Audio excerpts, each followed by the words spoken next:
Nagtitinda nga pala kami ng milk tea dito sa bahay namin, pero meron kami talagang pwesto. At ito, may batang makulit na si Potpot. Nakikialam na naman. Siya daw magtitinda ng milk tea na mga order sa amin ng mga bata. Kumuha muna siya ng baso. Ayan, yan ang mga gustong-gusto niya.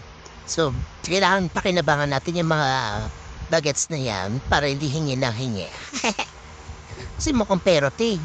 Bawat kilos na ito pagod eh. Pag kilos na ito, kailangan may 20 pesos na kaga. So, naglalagay muna siya ng cream cheese at saka yung caramel syrup natin sa baso. Marunong na siya. Tinuruan ko rin yan eh. Kaya ayan. So, ilalagay niya na yung flavor. So, teka lang, wala pa sabi. Sabi ko, lagay niya muna ng sabi yung yung baso, lagay niya ng pearl tapioca.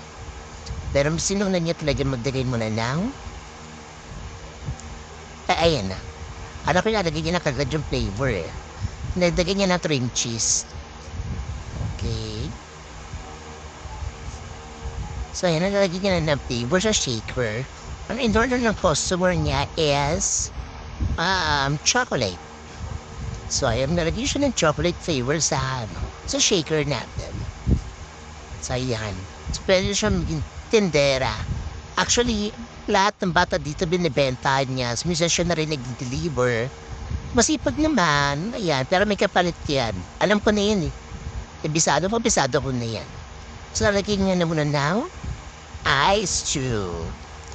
Dami niya lagyan ng water.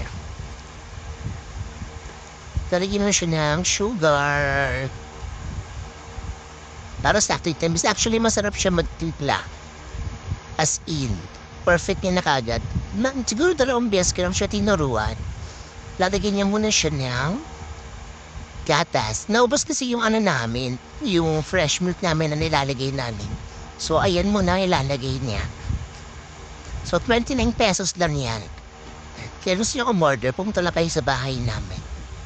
Tsareng, kahit malayo. So, ayan na. So, mineral nga pala yung gamit namin na tubig para sa milk tea namin.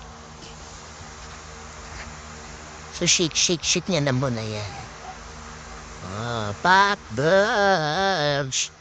Tignan niyo, ang galing niyan. Ang galing niya magtimpla ng milk tea. At isukat, saktong-sakto. Pabisado niyan.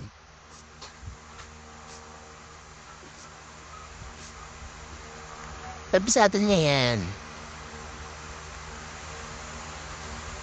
Magaling naman yan. Kamay-kamay lang. Kamay-kamay.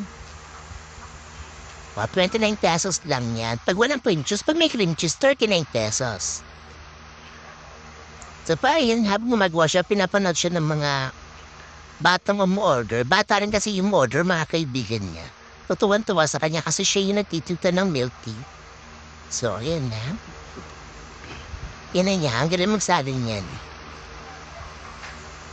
Talagay ko na nga sa tindahan namin, siya na pagtitindahin ko eh. Diba? Ayaw pa niyang ubusin, parang iinumin pa niya yung iba. Diba sakto-sakto? Malaking tamantsya yan. Wala pa siyang takip, kitpo pa siyang takip. Nakalimutan niya kasi yung tapioca pearl. Sabi ko sa ibabaw na lang niya ilagay. Ayan. Galing, diba? Kuha ka naman ng baso, ng takip, tsaka straw. Diba naguguluhan na ako sa iyo po, ang init-init kasi. So, ayan na. Ayan na yung mga flavor natin na available. Oops. Okay. Thank you.